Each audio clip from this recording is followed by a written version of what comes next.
Hi there, thanks for stopping by.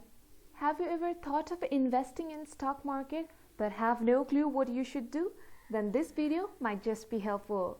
Come join me to know 10 crucial things prior jumping into stock. Without a further ado, let's get started with very first point, which is research on company.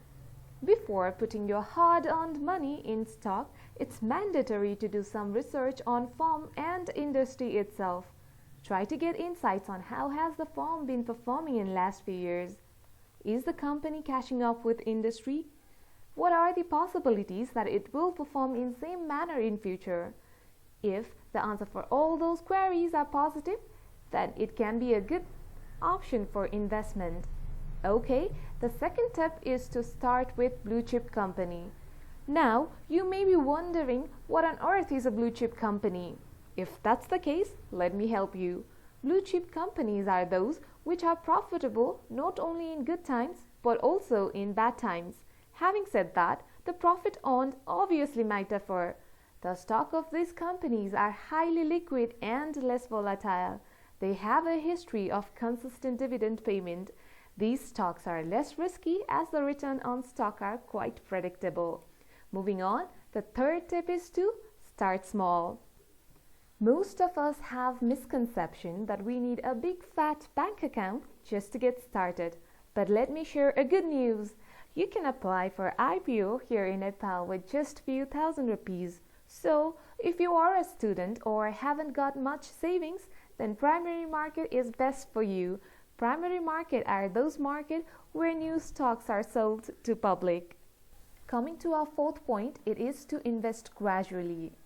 Even though you've got quite good amount of investable fund, never invest all those amount all at once and only in one company or industry.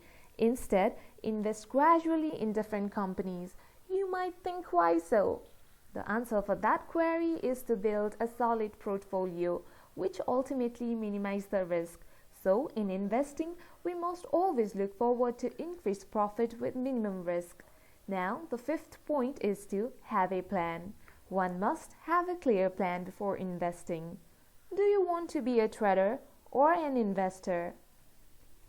Whatever you want to be, make sure your portfolio is tailored accordingly. Then only you can book some profit. Tip number 6 is to have a stop-loss strategy. We humans are derived by many factors, and one of them is greed. Stock price may keep on increasing for some time and we may wait for a peak point to sell but end up waiting like forever. So, it's better to have a strategy to sell the stock after having certain percent of profit. Same applies for a loss as well. Price of stock may start to decline. What will you do? Will you sit back and watch the price drop till it's really low?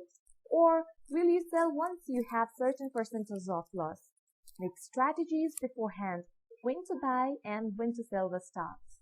Going forward, the other point is to invest the amount you can afford to lose. Yes, you heard it right. Market is uncertain and chances are all your investment will go in then. So, never ever invest the amount if get loss brings discomfort in your daily life.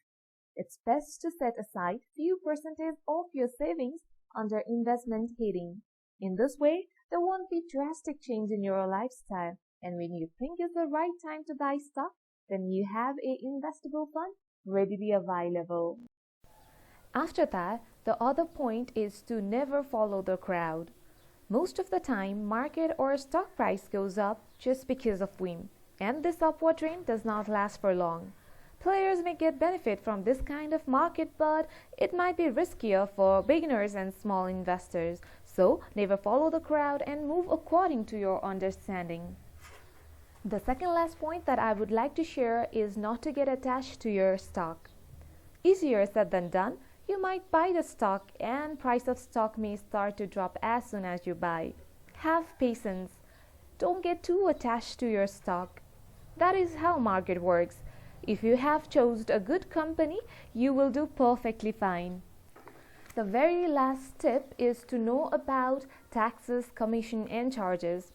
If you buy or sell stock in secondary market, you are charged some charges like brokerage commission, SABOM fees, FTP charges and capital gain tax in case of selling of stock. So, to calculate the net profit, you must be aware of these charges. So, these were the 10 tips. I really hope these will help you in your investment journey.